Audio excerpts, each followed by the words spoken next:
All right. Well, good evening, everyone. I'm going to get us all pulled up here and get this show on the road.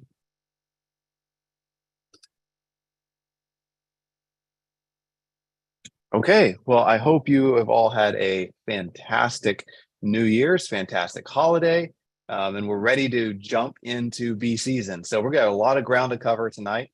So I'm going to jump right in. So, welcome to January. I am super excited to. Um, I'm super excited to be with you guys. You know, January is interesting to me just because in some parts of the country, it's the beginning of bee season, which is incredible, right? I mean, for our northern friends or even central United States, I mean, this is still the depths of winter. But for, Southeast Texas or Florida, southern Florida, areas along the Gulf Coast, you're already seeing a little bit of a pollen flow. So, it's crazy how quickly that pollen flow starts after the first of the year in some areas. And then, for beekeepers further north, we're months away from much of a spring. So it's kind of an interesting time, and we're going to kind of touch on all of that as we get started here this evening. We'll kind of be uh, chatting about what's going on in the far southern areas, and then what's going on a little bit further north. So before we get started, though, I want to address the elephant in the room. Some of you probably have already seen this. We sent an email out earlier today. I believe it went out this morning. You've probably seen our new logo and our new name on the ads even before this webinar started. We are so excited about this. So if you haven't seen it yet, our Texas Bee Supply is now renamed to the Bee Supply. So it's still TBS. It's still got the same name, same acronym. Sorry, TBS. And so we just changed one word. We changed Texas to the, and so I could explain all that, but I want to show you guys a quick message from the owners, myself and my dad, who own TBS. I'm going to show you guys a quick video that kind of explains our thinking. And for someone that just mentioned in the comments, yes, the logo, that bee logo, is the same as Commercial Bee Supply, which we also own. So Commercial Bee Supply is geared more towards commercial beekeepers for the products we sell and the education we do. TBS is more geared towards small scale and sideline beekeepers, but we're the same owners, same company, just slightly different gear. So the bee is kind of a crossover between the two companies. So I'm going to just do a quick video message from my dad and I that kind of explains what's going on with this name change. Hey guys, this is Blake with TBS. And I'm Lyndon. And we were visiting lately and thinking back to when we first started TBS over 5 years ago now. And I was a commercial beekeeper, and just one day approached my parents and said, "Hey, I think there's demand for a bee supply company. You want to start a bee supply company?" And we're like, sure, let's start a bee supply company. And I got a couple of showers. Mm-hmm. And we could hang out in the store for a while, visit with some people. Maybe somebody'd show up. Show up. Yeah. And very quickly, I mean, we have a line out the door. Yeah. It's really surprising. Yeah, we did not expect TBS to grow like it did. I mean, it was really just kind of a random idea and something we thought may or may not catch on, and it caught on in a way that we never expected. Yeah. And so we're super thankful for all of you guys, because that's what makes this work is your faithfulness in shopping with us. And really, since we didn't know if it was going to turn into anything or not, our real goal was just to treat people well, to treat people the way we want to be treated when we go shopping at different places. And so we knew that we could do that. And so that was kind of set that out as our goal, and see if we could sell some products along the way. Yeah, and I always was passionate too about education and the ability to educate the beekeeping community and do that in a way that was cheap or free, and selling awesome quality supplies that we used in our own commercial beekeeping operation or our own hobby as well was a great way to fund that education. So, and because we feel so close with all you guys, I mean, all of you as our customers, many of you were there that very first day, you know, or that very first year as we got started. And we want to just always be upfront and share exciting news and plans as they come along, because we care about you guys. And something that we're super excited to share is we're changing our name. And it's not a huge change. We're changing it from Texas Bee Supply to the Bee Supply. And so it'll still be TBS as an acronym, but we are making that slight change from Texas Bee Supply to the Bee Supply, and that's going into effect now. You know, it's something we've been preparing for quite some time. We've noticed, you know, during COVID and as our products got better and more innovative, and we continue to push our customer service, we saw more and more customers want to order from us online from out of state, from outside of Texas.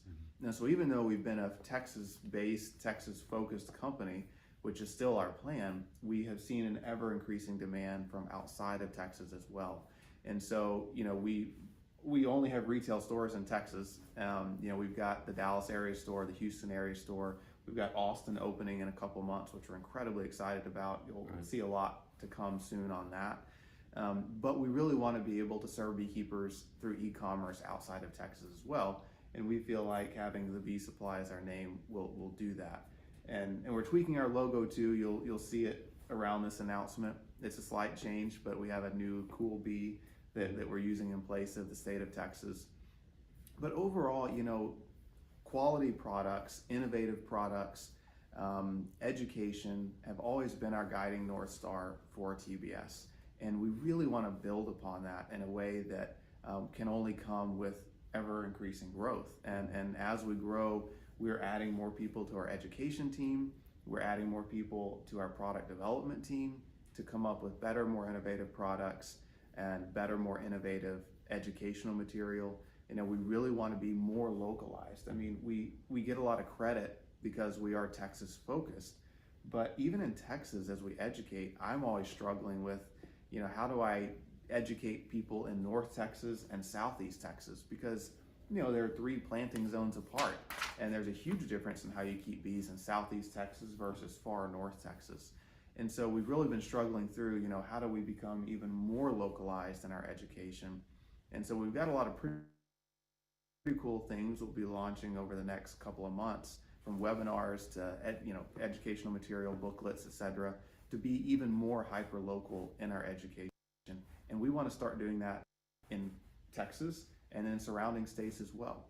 And so, you know, even as we grow inside Texas and a little bit outside of Texas, we want to become even better at what we're already known for. Yeah, that's a good way to put it. So what you can expect from us in 2023, you're going to see the same people in the stores when you call, same customer service folks, and when you do the chats online, all of our Texas-based people will still be serving you and helping you as a customer. And so we're pretty excited about the coming year and the years to follow. And we hope that you guys will come along with us as we continue to grow and to serve the beekeeping community. Yeah, and our passion is focusing on you as a beekeeper and focusing on your bees and how we can help you in that journey. And we look forward to doing even more of that in the coming year. Yeah. It's going to be a good year. Yeah, will be. So there you go. That was hopefully slightly more succinct than I probably would have been if I was just rambling on trying to give you an explanation of everything. So that's some of our reasoning and thinking about why we're changing the name. And but you know, nothing is really going to change as far as our customer service, product, et cetera. And you know, we haven't sold the business, we haven't taken on investors, you know, none of that has happened. So just a slight tweak that we think will help us serve the broader beekeeping community a little more effectively, while still keeping a huge focus on Texas. And I am so excited, and I'll stop rambling, but I am so excited about some of the educational and product-based applications that we have launching over the next quarter. that will help us be even more localized. We're looking at some different styles of webinars like these that can even give more local information than we even do now. And so we're looking at ways to be even more practical, even more local as we continue to grow. So we're pretty excited. Okay, so our monthly magazine, we've got some really cool topics this month. And I am going to let Sherry real quick jump on and share with us what is super exciting about the magazine and some of the snippets that she has for us.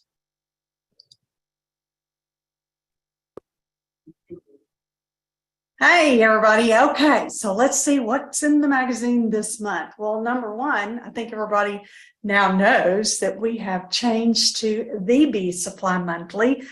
So the January issue, it was the rollout of that. So we're excited about that. And with that, it's packed full, like every month. So we've got a few I want to mention real quick before I do the spotlight. Setting up bee yards and drifting. So Blake did setting up bee yards, I did drifting, both kind of piggyback each other. Great articles. Please go see that. Go read those. But my spotlight, like the screen there shows, I want to spotlight the this month's What's the Buzz by Lynn Jones, our monthly contributor, guest writer. It's about insulated hives, which is kind of timely because James and I are going to be doing a presentation a little later on in this program about woodenware, and insulated hives is going to be part of that. So real quickly, this is cool stuff. So she gets into great details, page 30. So go in and read the whole thing, but I want to just hit some highlights. A colony surrounded by 5 inches of a tree trunk has an R value of about 5.6. Who knew that? I did not know that. An R value of 5.6 in a tree. That's crazy. When typically a Langstroth hive, which that's most common, and most of us have, has an R value. Are you ready? 1. So a tree far out performs for R value on the insulation factor of a regular Langstroth hive. So the article goes on, and of course it leads to the introduction of the Apimaye hives, the insulated hives that were built for that, for hot and cold weather, are incredible. And she goes into very good detail about it.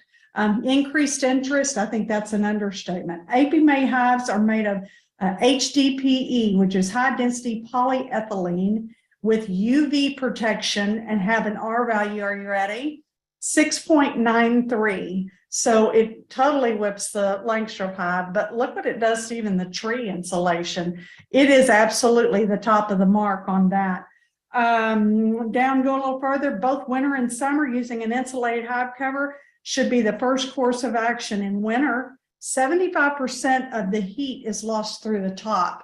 So let's just say maybe we are lucky enough to have an Apimaye hive that does come with the insulated cover, but what if we're not, and we've got just a regular Langstroth? She goes into detail of how to insulate just the top, and we could all learn from that, because with the heat loss 75%, I can adapt my bee yard for little money by her recommendations in the article. So that's a teaser. You can go in and read that article and learn a few things. Page 30. So enjoy. That's all I got. Awesome.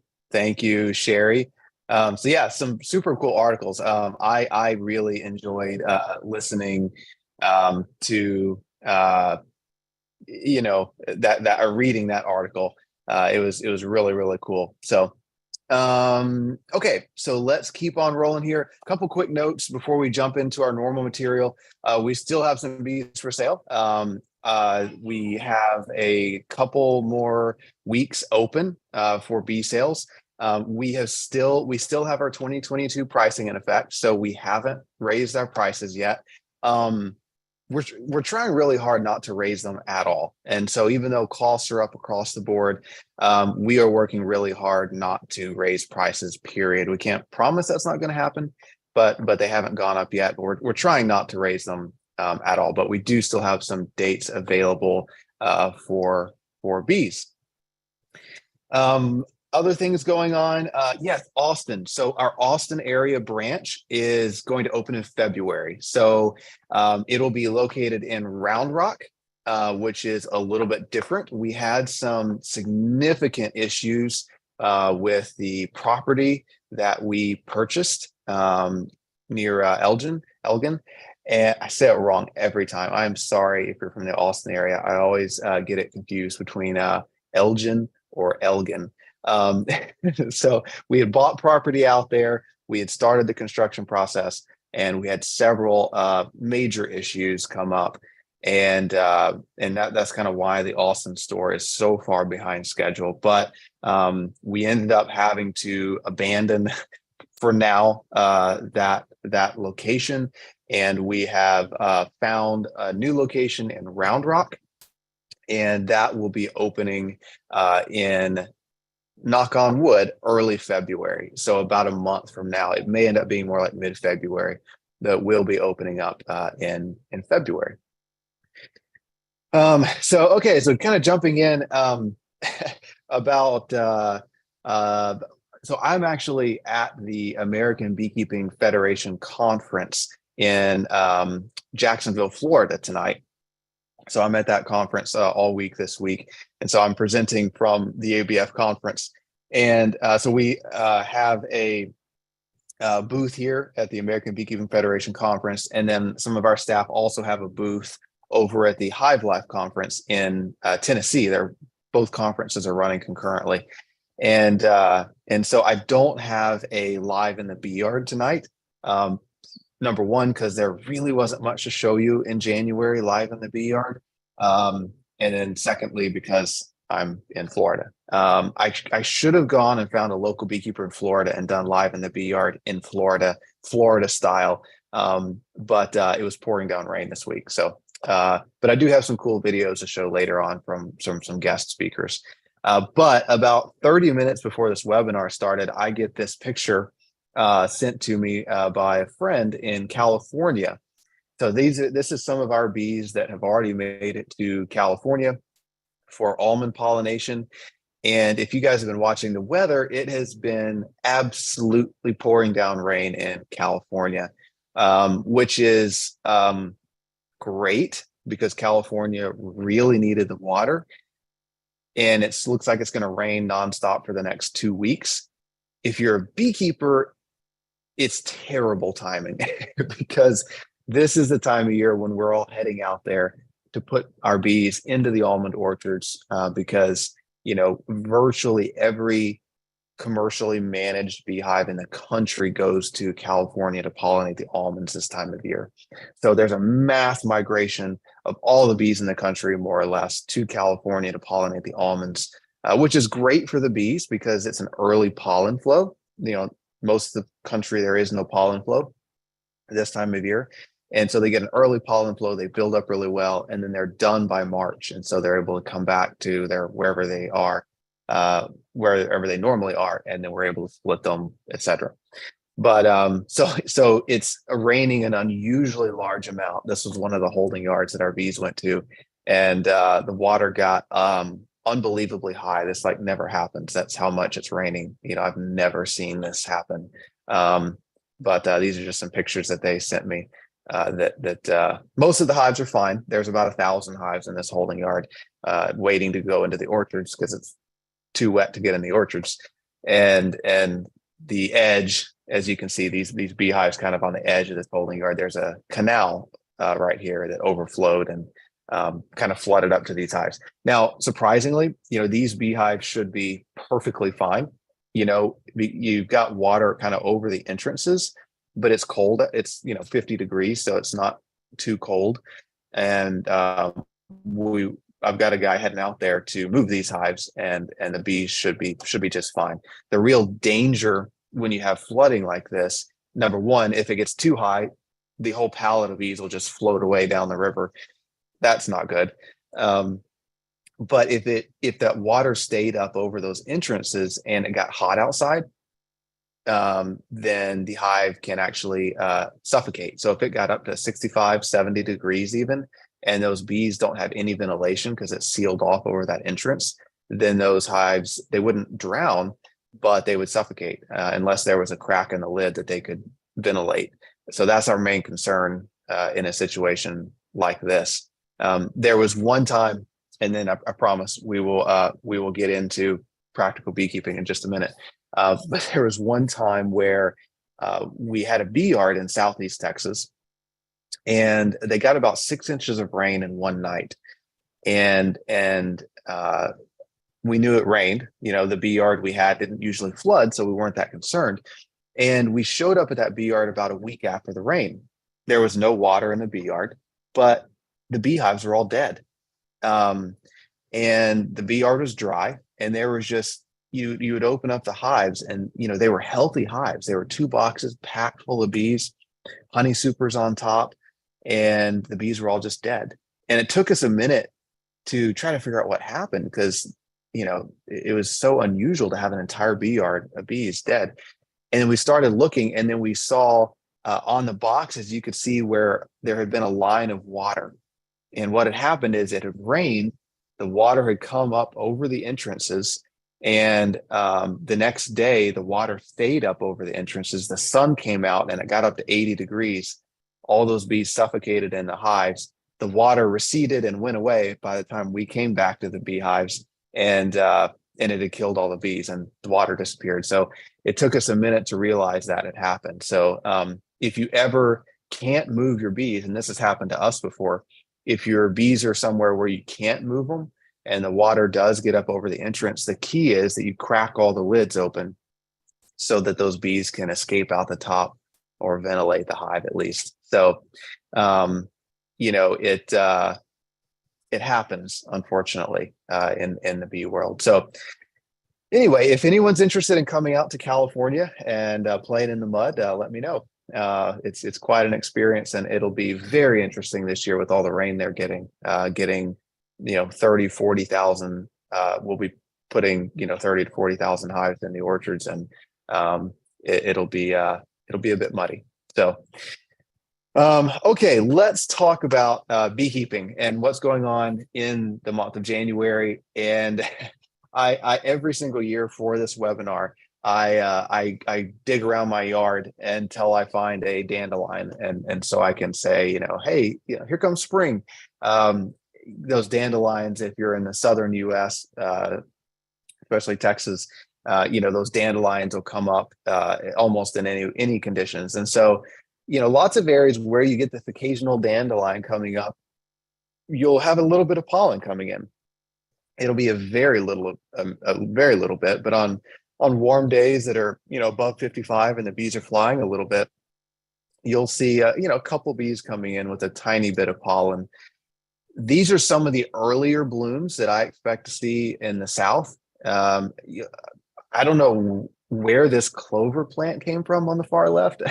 That's wildly out of season. The yellow bush here, or plant here in the middle, is a mustard, wild mustard.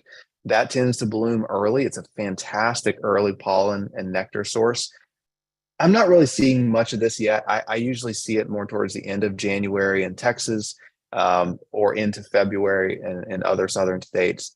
Dandelions, of course, are starting now in much of Texas and along the Gulf Coast especially, and they'll progressively they'll march north as the early spring progresses. The henbit on the far right is blooming a little tiny bit in some areas, but we're still across the country. We're still waiting on our major pollen flows. They really haven't started, with the exception of Florida. So where I am right now, the maple is really kicking in and blooming. But for the rest of the country, we're waiting on the willow, we're waiting on the elm, we're waiting on a variety of things to start blooming to really kick off our primary pollen flow. And for most areas, that hasn't started yet. I wanted to share this with you. I put this together recently, and it's one of the many map-based tools that we're really working on at TBS. And we're going to be creating these maps in even more detail than this for a lot of different aspects of management and beekeeping, because it varies a lot depending on where you are in the country. And so you can see this is when significant pollen flows start across the country. So, if you're in, Southeast Texas or Central Florida, or the Valley of California, your primary pollen flow or a significant pollen flow starts between the 5th and the 25th of January every year. Central Texas through Louisiana, Alabama, Mississippi, on up to the Carolinas, February 1st or February 15th is when we see a major pollen flow begin.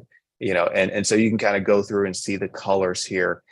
Our poor friends up in the Dakotas, up in that pink area up against Canada, they don't see a significant pollen flow until, mid to late May. So this will be helpful. Now there's about a 2-week range there because it can really vary by a couple of weeks depending on the year. I certainly can't give you a specific date because every year is a little different, but in general, it's pretty stably starting in that 2-week period in those regions. Now, there are exceptions to this, but it's pretty accurate. And again, I'm talking about a significant pollen flow. Lots of areas are seeing some bees come in with some pollen on them from dandelions, et cetera. But when the primary pollen flow begins and often doesn't end, is on these dates. So hopefully that's a little bit helpful. And like I said, we're actually taking this map and we're drilling down all the way to the county level. And so we're refining this to where you can even in the future type in your zip code, and this will be an online tool, and see the specifics for your county. And we're doing this for pollen flow, honey flow, when you should split bees, when the pollen flow ends every year, on a number of different things. So that's a resource and a tool that we're working on to be even more local. Because like I mentioned in the name change video, if you look just at Texas, you've got 1, 2, 3, 4 down here in the valley, 5 different regions of what's going on in the beekeeping world based on climate. So based on that, current conditions, we're beginning the roller coaster. If you're in those southern states, longer days are here. And so brood rearing has begun in a lot of areas because we're getting longer days now. There's still little to no pollen, like I mentioned, in most regions. We had a really intense cold snap a couple of weeks ago, for almost the whole country, as all of you noticed, I'm sure. And that certainly did kill a lot of smaller, weaker hives, no doubt. And so that's always unfortunate to see.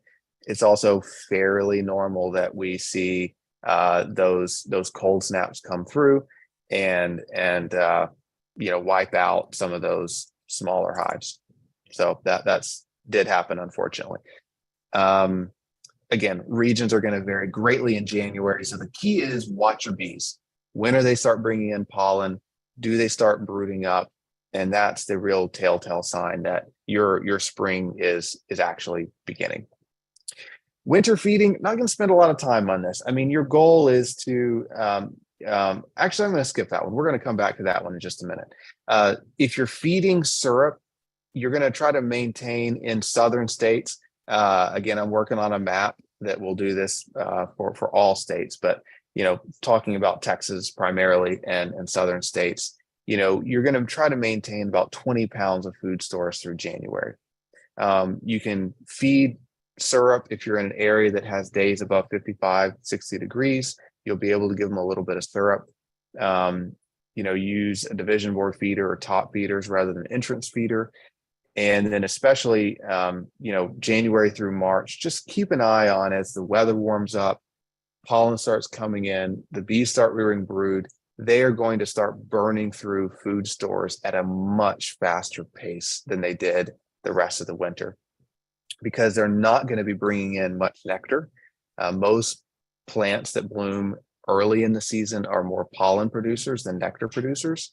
And so the bees in most cases are going to be bringing in a lot of pollen. They're going to be growing very rapidly, but not bringing in much nectar, and so they're going to be burning through those food stores as it starts warming up. And a lot of people think a lot about their bees and their food in the winter, but stop thinking about it as much when they see flowers blooming and winter starts ending.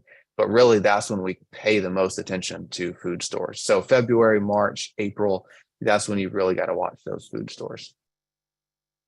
Some beekeepers are, there's a lot of different kinds of beekeepers, and some beekeepers are really hands off. They want to, they want to keep their bees as naturally as possible, and they don't like to feed unless they have to, and they'd rather not treat for mites, and they want to just leave their bees be, and that's fine. That's okay. Other beekeepers really want to manage their hives to maximize the population so they can split more or make more honey, and really try to manipulate their hives to again maximize what that hive can do. If you're in that box, if you're really wanting to maximize the strength of your hive, then here's what I'd recommend. 1 to 2 weeks before your major pollen flow begins, so thinking back to that map, 1 to 2 weeks before your major pollen flow begins, start feeding small amounts of 1-to-1 syrup when possible. So you don't need to feed a ton, but if you have a division board feeder, that internal feeder, go give them a half a gallon of 1-to-1 sugar water. When you've got a warm day that's 55, 60 degrees, put a pollen patty on each hive, a high protein pollen patty, global is what I'd recommend. And on warm days, open feed pollen substitute powder. Ultra Bee is a great option for that. And so it's all about feed. I mean, what you're going to do is you're introducing small amounts of feed, and the bees are going to start building up a little bit sooner. You're going to kind of kickstart that queen into production a little early, and then 2 weeks later, hopefully your major pollen flow begins, and then they'll really go crazy. But giving them some of that pollen substitute, giving them some of that pollen powder and some feed a couple weeks early will help them build up that much faster. It's not necessary. You don't have to do that. If you're not trying to make a bunch of splits or trying to make a ton of honey, it's not critical. It's not a life or death thing for your bees. But if you're trying to maximize it, that's what I'd recommend doing. If you do open feed, it works really well whenever there is no natural pollen available. And so it can, one of the biggest reasons I like doing some open feeding of pollen substitute is because it can help discourage bees from being a nuisance. If your neighbors are complaining that your bees are getting into their chicken feed or their, sawdust in their garage, or, if your neighbors are complaining about your bees in the winter, open feeding the pollen substitute gives the bees something else to do than bug your neighbors. So it can be helpful. It can help stimulate brood rearing in January. It's not critical. Open pollen feeding, my favorite is using the Pro Nook box. Just tear off this little yellow entrance completely, and you can put a couple pounds of pollen substitute in there, and the bees will rob it, and that way it stays nice and dry even if it rains. If you go online, there's a million different contraptions people have come up with to open feed pollen substitute. You can use buckets, you can buy pollen feeders. There's all different ways. The key is that it just stays dry and has ample access for the bees. Now, when we do this commercially, we get a 55-gallon barrel and just lay it over on its side and dump a 50-pound sack of pollen substitute in the barrel and in one of our bee yards, and they'll eat it like in a day or two if it's a big bee yard. So that it can be as simple as that. So if anybody wants some 55-gallon barrels and you're anywhere close to our honeycomb facility in Blue Ridge, Texas, come on by. We've got about 3,000 55-gallon barrels that we don't know what to do with. So let me know. Pollen patties, like I said, it can help early brood rearing in January. The other thing, as we kind of look forward to spring, is that I don't feed pollen patties much this time of year. I do a little bit, but to help boost up my bees. But the other thing I watch for is if we get an extended cold period of 7+ days after my bees have really ramped up brood production, then I am going to throw a pollen patty on there. Because if your bees have 5 frames of brood and you get a cold snap that lasts for a week and the bees can't go out and forage on pollen, they're going to use up all the pollen in the hive, and they may start cannibalizing. That brood in the hive. So that's the other time in the spring when I would put in a pollen patty is if I've got that week of cold weather when my bees already have a lot of brood. A couple other things that we're going to touch on before we go to James and Sherry in a little bit is my hive queenless, or is it not raising, or are they just not raising brood yet? And that can be a little tricky, as we go towards spring and you start, maybe on those warm days, you pop open your hive and you pull out a frame to look at everything, you don't see any eggs or larvae. Is that cause for concern or not? So here's some key things to keep in mind as you start doing those late winter inspections. We're still not quite there yet, but we're getting close. So things to keep in mind. Is there a pollen flow, and does your hive have food stores? So if there is zero pollen flow, zero natural pollen flow, and you haven't been feeding them any sorts of substitute, I'm not really going to expect to see eggs or larvae. If they're incredibly low on stored honey or syrup, I wouldn't expect to see larvae or eggs.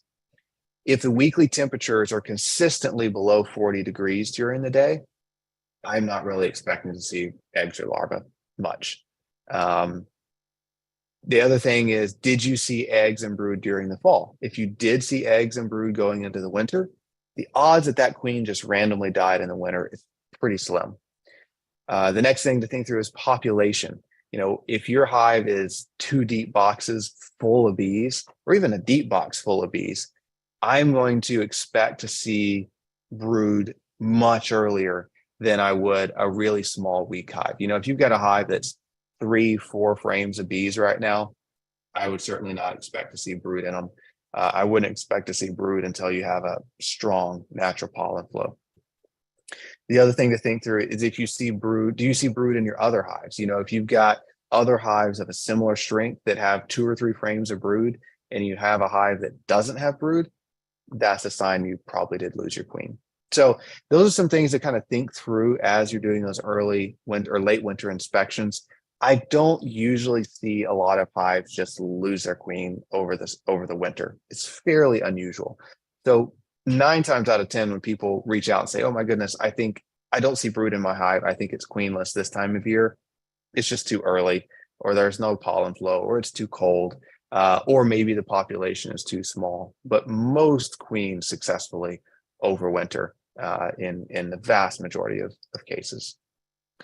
Something else you might see as you start getting into later winter, depending on where you are, you will have hives that die, and you may notice this mold build up on the frames. And the center picture here is what I see a lot of, where after cold snap comes through, you might have had a hive that was really small and they died, and you kind of get this blue or white mold fungus buildup on the frames, especially if there was a leak in the hive and some water got in there.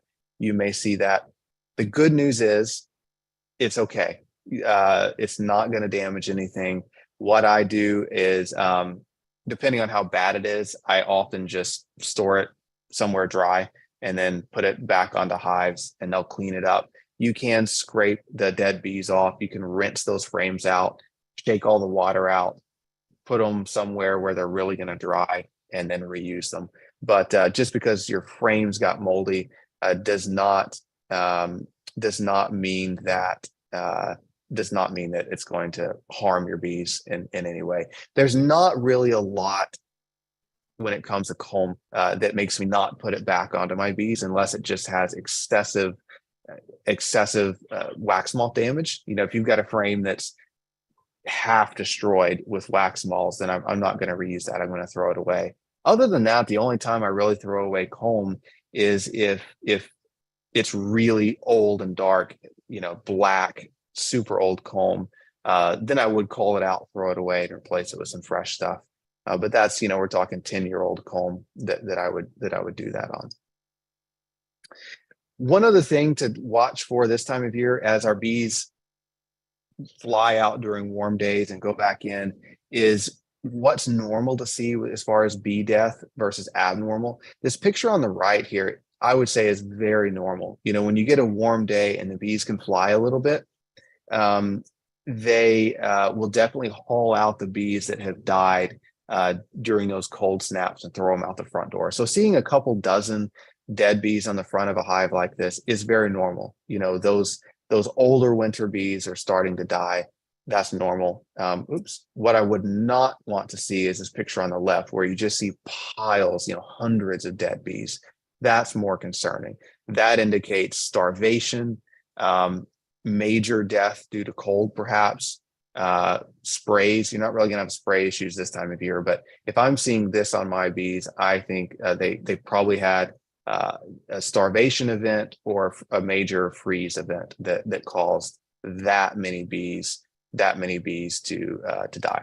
So I want to jump to Jamie Ellis really quickly. He has, I think I love this bit of wisdom he has, which is just the most, as we think about bee death, he has, I think, some great insight on the most important things to know in beekeeping to help keep your bees alive. I think he did a really good job of just summarizing the most important things to keep in mind as a beekeeper.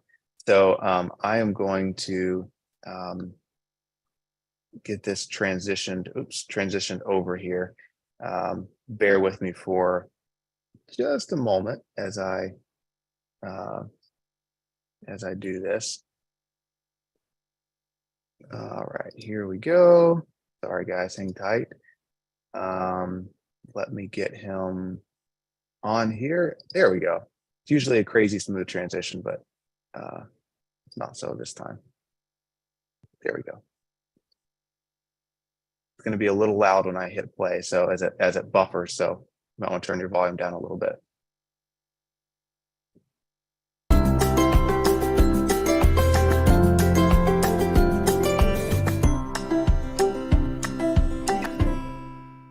I get asked regularly, what are the most important aspects related to bee management? If a new beekeeper is starting off, what's the most important thing that they can know? Heck, for that matter, if it's a commercial beekeeper, what's the most important thing he or she needs to know about keeping bees? Well, I think we have a lot of resources now and a lot of data that have suggested a few basic things. Surveyed beekeepers across the U.S. have reported 4 kind of major stressors that their bee colonies face. And in no particular order, one of them is bad weather. So climate related issues, drought, too much rain, too much wind, etc. Another's varroa, another's nutrition, and another's queen quality. Now we can do very little to control weather, right? We're all at the mercy of where we keep our bees. So if we excise out weather, that leaves us 3 things that all beekeepers are going to have to learn to manage appropriately: queen quality, varroa populations, and nutrition. So in my opinion, the most critical management aspects of taking care of bee colonies is learning how to address varroa populations adequately, making sure that you have a queen in your colony that is robust, long-lived, quality offspring, etc., and making sure to recognize when your colony has nutritional issues and know how to address it. In fact, I'm such a firm believer that those are the most important management aspects related to bees and beekeeping. When at the University of Florida, we do a lot of beekeeper training, queen quality, so spotting queen issues and addressing them, knowing when varroa populations are high and addressing them, and being able to spot nutritional issues and addressing them. All 3 of those things feature prominently in the training that my team and I offer at UF, because I'm such a firm believer that they're important things for beekeepers to know. In my opinion, if you can do those things, if you can spot when those 3 things are troubling in a colony and know how to remedy it, or better yet, know how to head it off at the pass, you address these things before they're a problem, beekeeping is going to be enjoyable for you and your colonies will be productive. Of course, there are other stressors, right? There's other viruses and nosema and beetles and drought. Perhaps there's pesticide exposure. Maybe there's management related issues. Yes. All of those things can cause problems as well. But in my opinion, if we can take care of what I call the big 3, Varroa Queen's nutrition, most of the rest of beekeeping will be a lot easier at the end of the day. Awesome. I really love that. I mean, I always appreciate anything that Jamie Ellis shares, but yeah, I always find his summary of the most important things to keep in mind just super helpful. So thank you to Dr. Ellis. So looking at hive inspections, you know, as you kind of look into your bees on those warmer days, here's what I would expect to see. Minimal but increasing brood. And again, this varies quite a lot depending on your region. You know, some areas in Southeast Texas and along the Gulf Coast, you know, already have 2 or 3 frames of brood. You know, North Texas, Central Texas, we might have 0 to 1, you know, and then north of that may have none at all. So it does vary a bit. You might have a little bit of pollen stores, but not much. And you want to make sure you've got at least 20 pounds stored in that second box. So I'm going to go to our last little video before we get to the Elams here is from Tara Chapman, who's a phenomenal beekeeper. And she has a kind of a different viewpoint on winter inspections, which I really appreciate. I mean, I always enjoy, you know, sharing when I can a variety of viewpoints. And I really like Tara's as she talks about winter inspections and in a slightly different way than many of us think about them. So I'm going to jump to her really quickly, and here we go.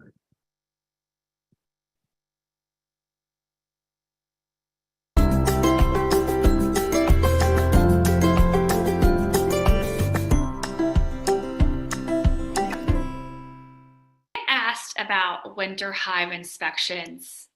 My answer might be a little different from others, but know that I tend to be one that doesn't baby her bees. I'm a much more hands-off beekeeper, even though this is my full-time employment. I support a team of 6 off of this. We're a little bit more hands-off. So unless there is a concern that we have about a hive, or most importantly, they don't have enough food to make it through winter, we don't actually do winter hive inspections. And so for us, we winterize about around Thanksgiving. It kind of depends on the weather, but usually by Thanksgiving, we've tried to winterize most of our hives. And then we're not getting back in those hives until at least January, maybe February. So we'll get in earlier if we've had a bit of a warmer winter. We'll delay it if we've had a bit of a colder winter. So if we do have hives that we are worried are a bit light, meaning they don't have enough honey to make it through, we'll come out and we will pop in the hives to mountain camp feed, which mountain camp feeding is just basically a method of feeding dry sugar on top of the hive. But I don't do a lot of digging around in hives this time of year. Our queens are, even in a warmer winter, are going to start and stop laying in spurts. So there's a good chance you're not going to see any brood. So there's not a lot to look for there. If you were to go queenless, you probably wouldn't know for sure anyway because of that. And you can't get a queen in Texas right now, right? So there's not a lot going on. And I don't like to be breaking their propolis seals, because if we do have a colder winter, right, it's really important that they have those seals to keep the hive warm. So I just don't like to meddle. If they've got plenty of food, I tend to just leave them alone. Otherwise, I'm popping in just real quickly and adding some dry sugar on top to mountain camp feed. And then I'll break in, in January or February of the next year.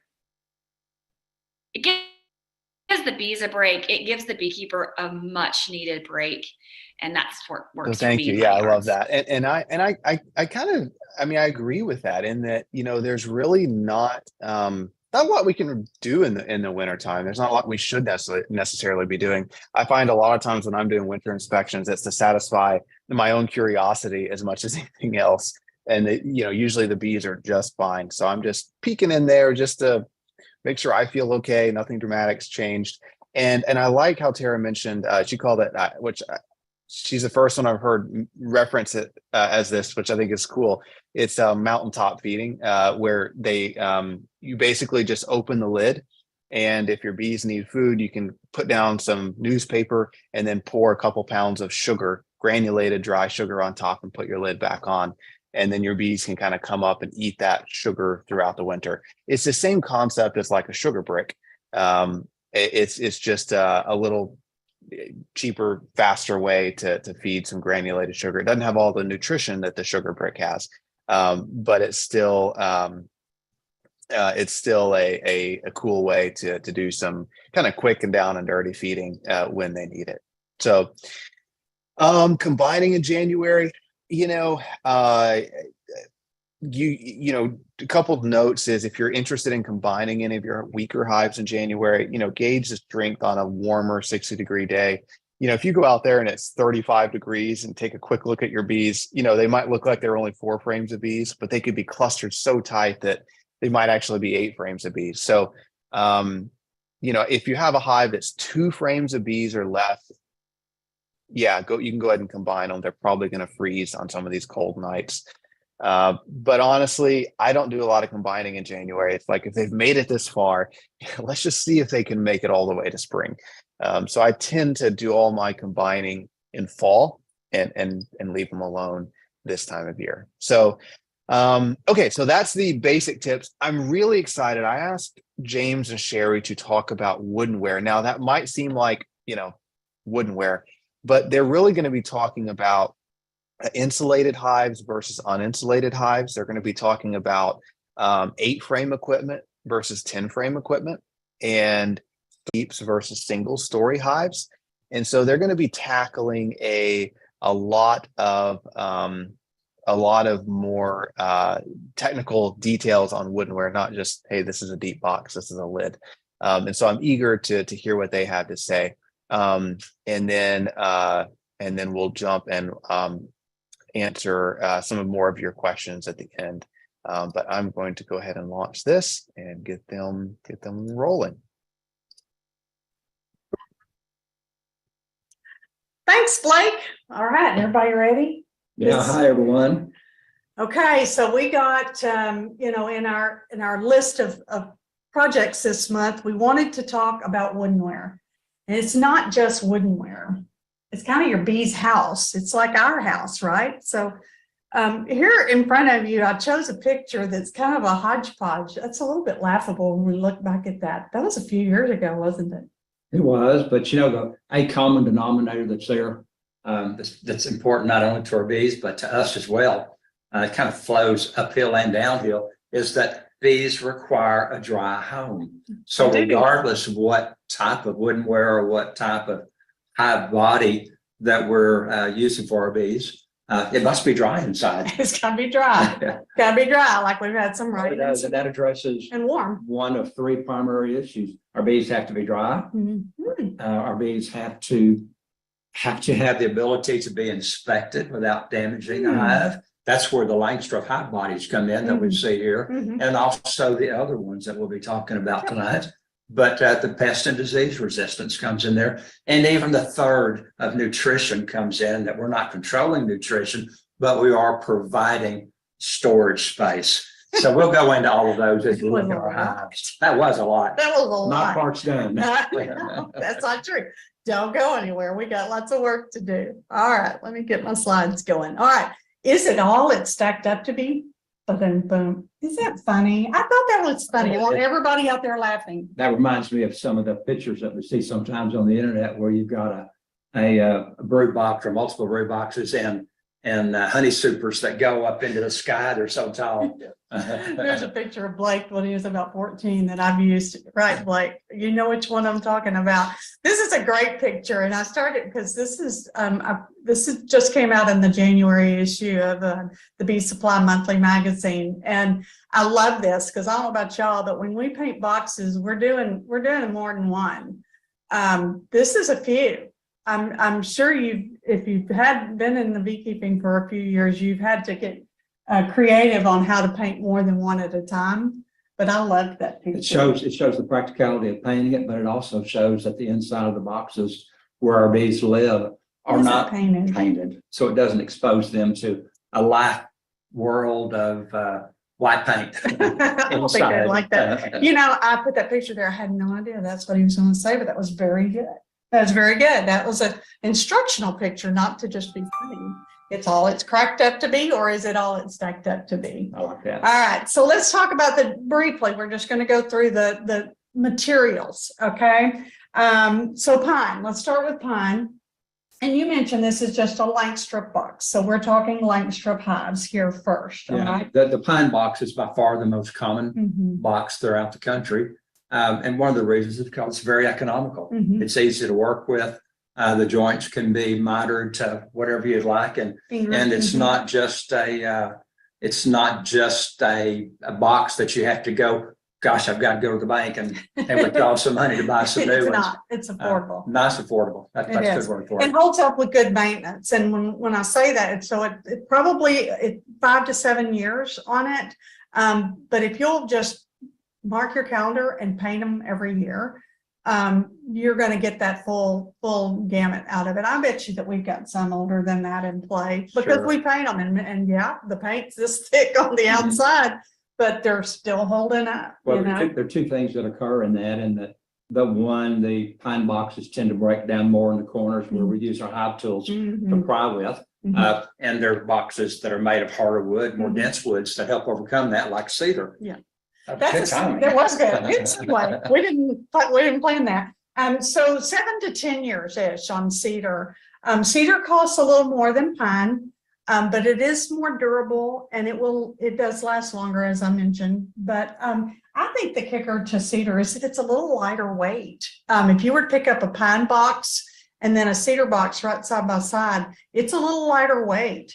A cedar box that's stained or sealed, just like you could seal pine as well, but a cedar box, especially when it's sealed, put a garden top, so pretty hive cover on top of it, and beautiful backyard beekeeping. They're so pretty. You don't have to seal them. Some people like to let them go gray. If you've ever seen a cedar house that they didn't seal the outside of it, turns a beautiful kind of gray silver. So you can do that. You don't have to paint them. So let's go to the next one, Apiary May hives. That's another one that we don't have to paint because it isn't. It has a natural color.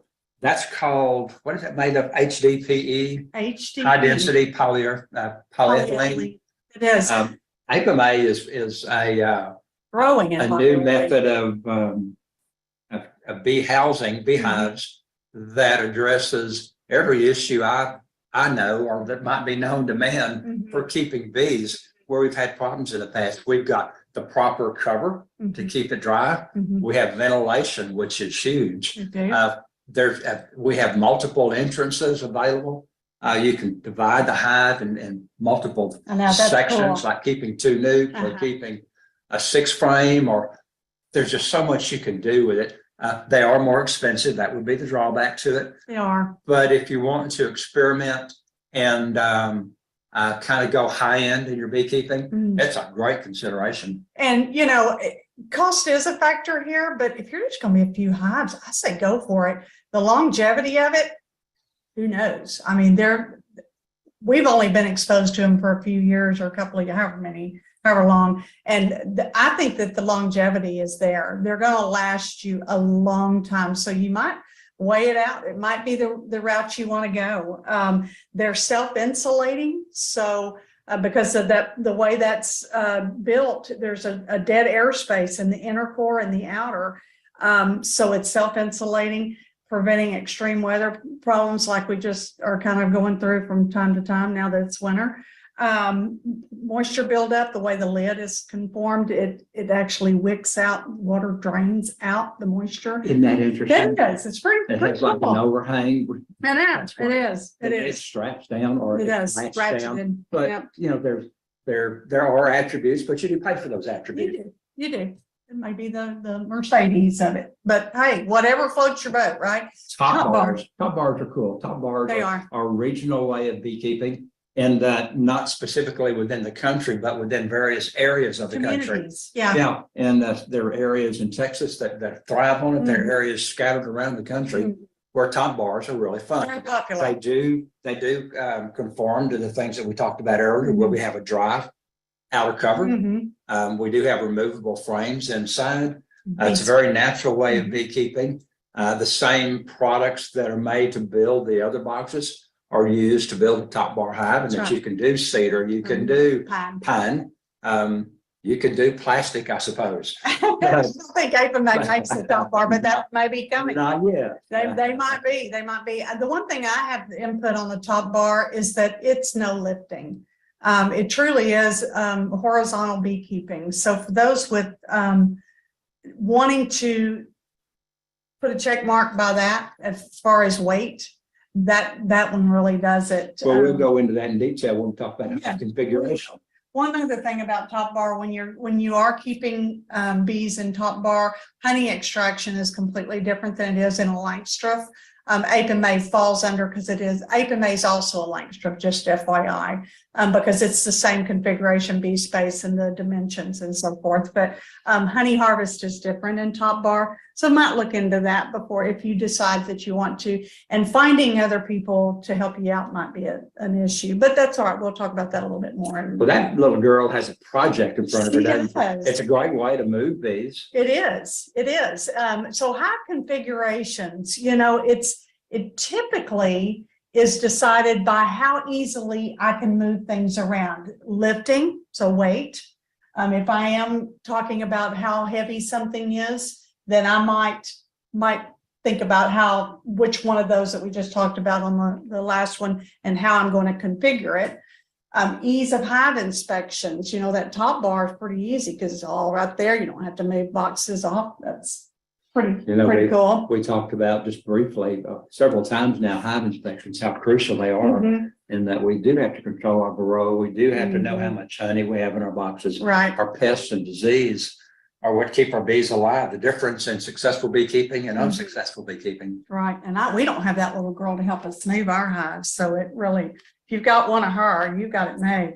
So, but how many hives you ultimately want in your bee yard? You want to have what's your goal, ultimate goal, and the purpose.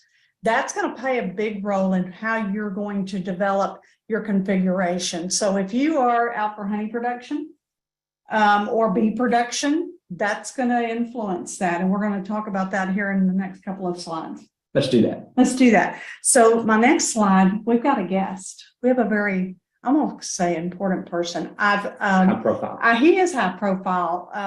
A while back, I interviewed Dr. Jamie Ellis. Whoops, sorry. And he shared his thoughts on hive configurations. So I'd like to share that with you, and let's listen to Dr. Jamie Ellis.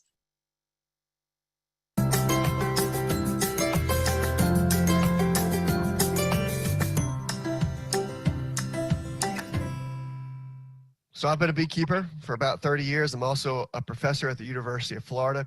People always want to know my opinion about how I keep my bees. And I've thought about this a lot, right? Should you use one brood box or two? Should you use mediums or deep? Should you use shallow? Should you use 8 frame or 10 frame? What's your hive configuration? That's kind of the lingo I use, hive configuration. Jamie, how do you configure your hives? Well, it is important that I tell you this and that you hear it clearly. There is no right answer to that question. Beekeeping is 90% fact and 10% art. The fact is bees swarm. The fact is varroa kill bees. The fact is viruses are bad. The fact is sometimes we need to feed, et cetera, et cetera. But the opinion is you can use excluders or not. You can use 8 frames or not. You can use styrofoam boxes or wood boxes. The truth is, I don't care. That part is the 10% art. It's making beekeeping yours. So there's really no right answer to this question. So instead of telling you what I think is right, I'll just tell you what I do. I tend to use one deep box as my brood chamber. I use a 10 frame box. I use an excluder, and then I use a medium super, 10 frames. So my standard hive configuration is screen bottom board, deep Langstroth 10 frame box, metal queen excluder, medium super, and that medium super is their food super. It's what always has the honey necessary for the bees to survive year round. Now, a lot of people will in turn say, well, Jamie, if we use 2 brood boxes, we use 2 deeps for brood boxes, my queens can produce twice as much brood in our colonies that your queens can in yours. And I'm like, well, that's fine. But I have been able to manage colonies in a single brood box and a single medium super to be as strong as people who manage 2 brood boxes or 3 medium supers. So I'm more convinced that how you manage in those hive configuration is more important than what configuration you use. I'm pretty convinced that I can keep a single deep with a medium as strong as anybody can keep 2 deeps. So, to me, the argument's not that important. Well, essentially what you really need is you need at least the volume of a deep for brood. So a deep is about a medium and a half, or about 2 shallows. So if you elect to use shallows, you've got to use 2 of them for that 1 deep.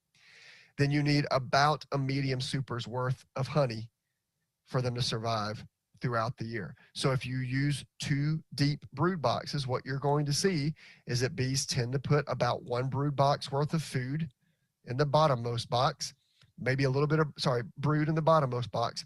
They might have a little bit of brood in the upper box, but then they're going to fill the rest of that with honey. That's about a medium super's worth of honey. So if you think about it strategically, it's not the configuration that's important, it's the volume.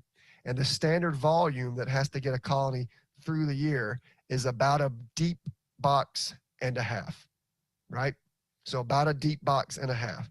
So that's about a deep and a medium, or 3 shallows, or 3 mediums, or 2 deeps. That's about the volume that they need. The bees will sort the rest out themselves. So again, I give you permission to use the hive configuration you want to use. Just for the sake of telling you, I use a deep and a medium year round. Excellent. Thanks, Jamie Ellis. That's super.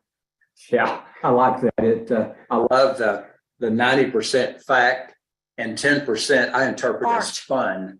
He said art, I say fun. That's where all the little trinkets and goodies in beekeeping come in that we Yes. find at the shows and on our website, and there's some good stuff there that did not exist a few years ago, but they're out there for us to play with. That's that 10%. And I love it when he answered the question, he said, right.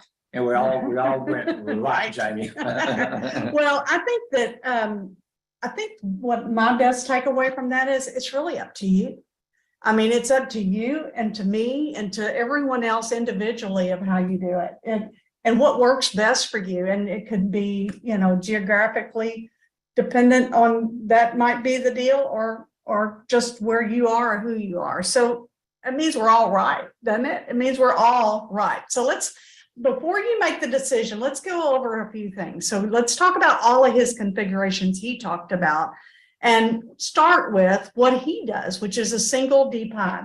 And I have here, I'm gonna read, that's not always very entertaining, but this is this time, because I'm reading from an article this one wrote, James Elam wrote, for the April 2022 magazine. So if you want the whole article, go back to the website and pull up the free magazine and go to April of 2022, and it's called Managing Single Story Hives. And it truly is a great article. So good that I'm going to quote a couple of things. Single deep box management absolutely offers the opportunity to control the physical lifting aspects inherent to beekeeping. So we can put a big old check by that box, right? The less boxes we have to lift, the easier we can manage our colonies. Absolutely. Effective, this was a great note that out of your article. Effective mite control is more easily attained as testing and treatments are primarily confined to a single box. And an added bonus, lower cost for treatments, as most require you double the dosing for each box. I didn't even think about that until you wrote that. That's, hey, I'm going to call that another check. Save money. Save money. A key factor for beekeeping in a single deep box is to focus on space. And I think that is really, and we talk about that, and we'll talk about that when we're talking about mediums too, but space is, bees outgrow their space. So that is obviously part of it. The queen, and this is a calculation statement, the queen cannot lay in more cells than there are available in any single brood chamber hive. That sounds obvious, but the amount of bees present can take up much more room than a single hive body can hold. So even if she's got room to lay and there's too many bees in that space, it's going to restrict her laying, right? So a single D brood box has approximately 3,500 cells per side on a frame. Multiply that 10 frames in a 10 frame box. That's 35,000 cells, give or take, opportunities for emerging and living bees. If most of that were used for brood rearing and not the storing of resources, it would allow the queen a revolving door of at least 30,000 cells. So his theory of it being enough space is right because of what I'm about to read, and he even said, is there's enough brood space in a single deep for a queen to lay effectively and efficiently.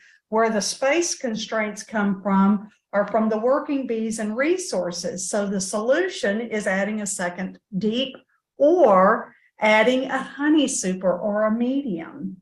That's where he went with it. And so single deep hives, most always you would just plan on having that additional medium. That medium allows for, and or deep, allows for the expansion and contraction of the bee bees. population. That's right. And really doesn't inhibit the storing of honey at all, because we do have, as he was saying, a metal queen excluder in there. We do. And that's your next statement. The queen must remain in that bottom box. Or, you know, even though Jamie Ellis said something about a little bit of brood in the top, we're going to leave that queen excluder on.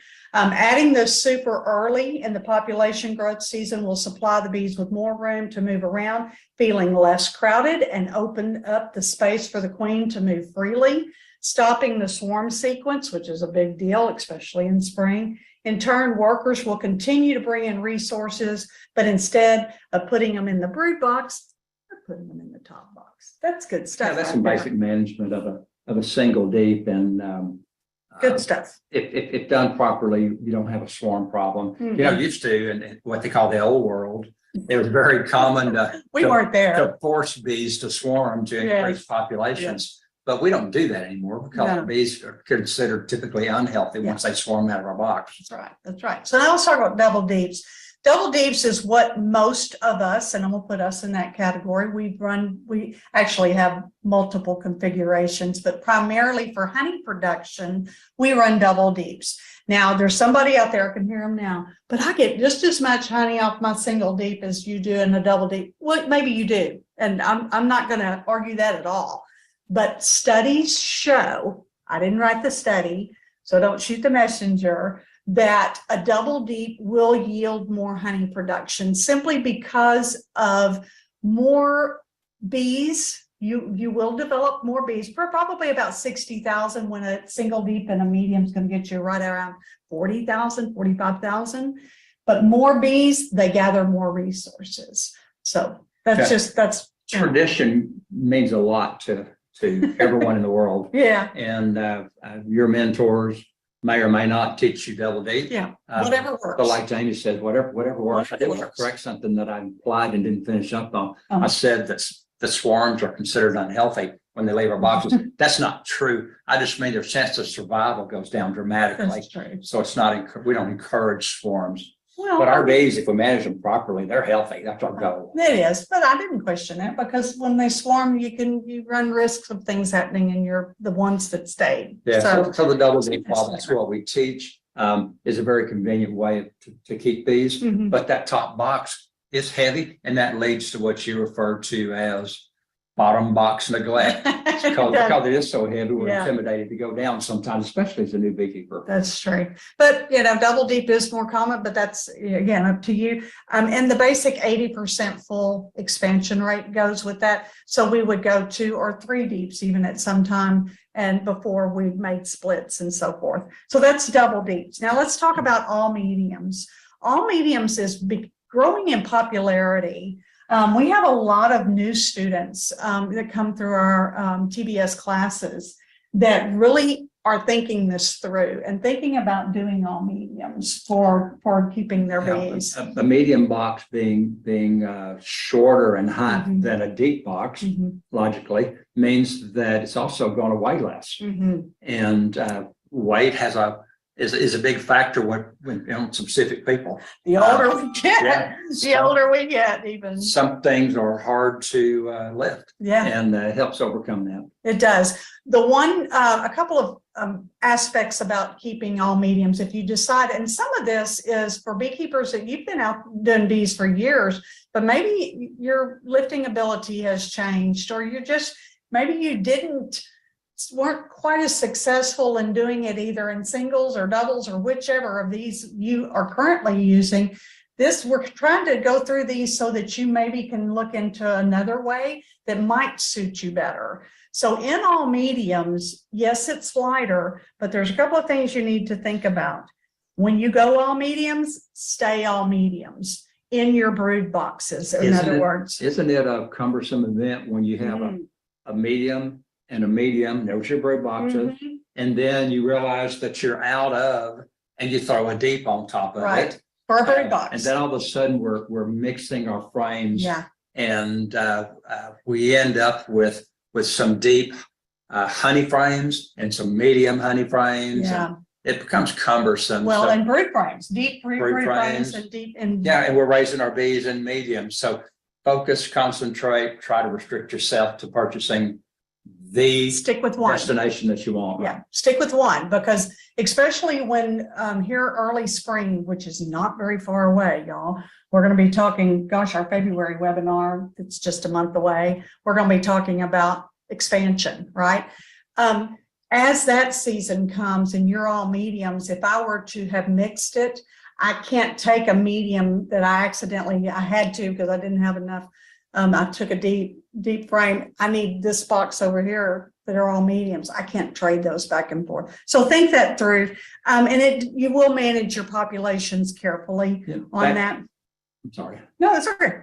I was going to say that is a consideration for a new beekeeper, and that don't just restrict yourself to buying what you specifically have to have with that first nuke or that first single deep or that first double deep. Because remember that you've got spring coming up really soon, and we're going to hopefully be expanding our apiary. Yeah. Naturally, bees are like rabbits, I like to say. Yeah. So extra boxes are huge. Always, always, always. All right. So now 8 frame versus 10 frame. Jamie talked about that. He did. 8 frame is a smaller space, but it really is quite a bit smaller. So 2 frames. So we're looking at about that much. It's about 3 inches smaller. Your expansion room isn't as large as it would be for a 10 frame, but that's okay. It's a lighter weight box. Another thing about 8 frame that you need to think about is that internal feeders in the brood nest are kind of a no-no, because if you take away an internal frame feeder, takes up about 2 frames. If I take 2 frames away from that 8, I'm a nuke. But I think in some configurations or some applications that would really show its head, and that if I was trying to keep a single deep, like Jamie Ellis was talking about, he didn't say do it in an 8 frame. No, he said didn't. do it in a 10 frame. Yeah. Because if you are doing an internal feeder, you're trying to keep a nuke, which that gets you to 6 frames or 5 frames. So think about it, and that's where your mentor comes in and says, good idea, bad idea. Right. But 8 frames are great. And that's also very popular amongst us. But whatever works for you. We know 10 some of frames. those. We do know some of those. Getting older every year. 10 frame, and I'm gonna throw a kicker in there and tell on ourselves. But in a 10 frame box, obviously it fits 10 frames. We run 9. We run 9 frames. The reason we do that is for maneuverability, to be able to work our hives easier, like we talked about 3 slides ago. We made that decision years ago, and it really is a bonus for the bees because 1 and 9, what do they do? What do 1 and 9 frames do? They hold honey. They hold honey. They're resource frames. And so they grow them out really fast. You know, we were opposed to that. We In still the beginning. consider ourselves real sticklers for Yeah. traditional beekeeping. Mhm. But we have found that most of our robbing incidents occur from rupturing honey cells. Mhm. And if you've got a good strong hive that's got all 10 frames in there, it's almost impossible to remove the 1s and 10s It is. without just dripping honey everywhere. My And goodness. while it's not traditional beekeeping, it is what we do, kind of like what Jamie Ellis said. Mhm. This is what I Works do. for us. Well, this is what we do. And I can hear Blake in the background. It's what he does too. It works well for people that want to get in, get out, and get it done. Now, top bar. Top bar we're going to throw in here, but that's the picture you see here at the front. So James built this years ago. We kind of have every hive configuration back here. This was a bee yard 2 houses ago. No, we don't move a lot. We lived at this place for a long time. But the back left is a single deep. Then there's a different Warray hive. No, there's a Warray, double deep, triple deep. And then here's the top bar. Top bar is really fun. I think it's an added to a bee yard. There are some that keep nothing but top bar, but for something that's different and just to reach out there, I say go on Texas Bee Supply. Sorry, the Bee Supply. I'll get used to it. TheBeeSupply.com and go by and get you a top bar hive because these are really awesome. It's a fun way to build bees horizontally. It's not as common. So you might, as we said earlier, you might find it a little more difficult to find a mentor. I do look and plan for those that are out there interested in it. I am really going to focus on getting more articles about top bar beekeeping for the 2023 TBS monthly magazine. So watch for those. But finding a mentor might be a little more difficult. You may have to do more reading. There's some great material on the internet. There is. And again, we will be focusing on making that a priority in the future. Mhm. You notice out of the hives that are in that picture, only one of them is chained down. Yeah. It's that one. They won't even take it. And we didn't want it toppling over with some raccoons or Top something. bars are fun, and in our basic classes, our traditional classes, we teach learn beekeeping with Langstroth, Mhm. and then once you start expanding your knowledge base Yeah. and you understand how to keep bees, then move on to the top bars and the other things that are out there. And don't limit yourself because beekeeping is supposed to be fun and not rigid. That 10% comes into play. That is so true, that part. And lastly, but not least, I've started to not put this on here, nukes, but some people keep bees in nuke boxes. That is, I'm going to say your own little industry when you're doing that. You are doing this for a purpose. You're making bees, you're making queens, you're doing it for a reason and probably for selling purposes or restocking purposes, because we've kept, like that very first picture on the first slide, we have kept bees overwintered in nukes. And it's a great way to be like a resource colony for you. You can keep bees in nukes, but you're going to have to really manage it. It's not like they're going to just sit there and just be dormant. It's not like the goldfish and the bowl syndrome where they'll only grow to fit their space. That's not bees. Bees will grow. Well, as a new beekeeper, you never only want to have nukes because you can't learn beekeeping from nukes. Again, bees want to grow, and those frames, that brood, all the things in that box, while it's a miniature form of a full-size hive, as it grows, they have to be rotated out. Yeah. You have to relieve the population. You have to reduce the honey, and you've got to have some place to take it to. So you start with the more traditional way, and then a nuke is used as an auxiliary or accessory to it. And That's all we got. That's the bee's end. That's the bee's end. So back to you, Blake. Great. Thank you guys. I appreciate that. Was so educational. That was awesome. Thank you so much. So one other quick thing, guys, before we let you go for the night, we've got a couple minutes. I forgot to launch a poll. A poll that I'm going to launch this for you guys really quickly before we wrap up. We're trying to think of a new name for this monthly webinar because we just call it like our monthly webinar. That's probably the least creative name we could possibly come up with. And so we're trying to come up with a name to name this, and we wanted to get your input. So we have some options that we kind of came up with. And so you can just pick, your one or two favorites. It's multiple choice, but maybe pick your one or two favorite. And if you have any creative ideas that aren't on this list, send them our way, because we're trying to think of a creative name that isn't the webinar or the monthly webinar. And so we love to get your help on that for something that is creative, but not too cheesy. So I'm curious to get your insight here.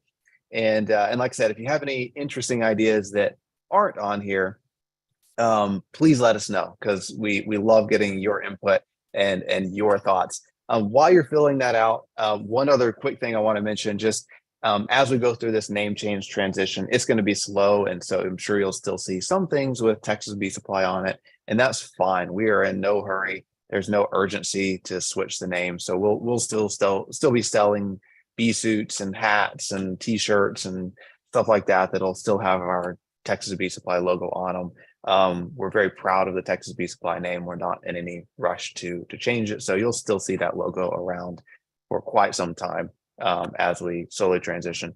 I just want to make that note real quick. Okay.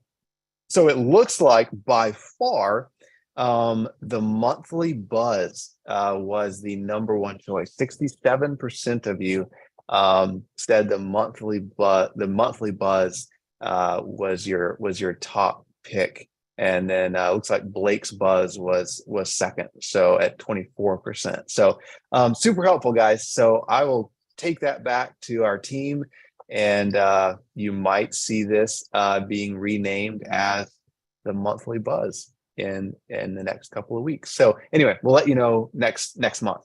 Don't forget, we'll be sending out a follow-up email. It'll have this recording on it. It'll have links to products and videos we talked about, and then links to the Bee Supply magazine. And with that, guys, I can't wait to see you in February. I may be doing this live from California, and I may be showing you guys some videos of what we're doing in California. But February is the beginning of the bee season across much of the South, and so we'll be diving deep into that. And we will see you in February. Have a great January.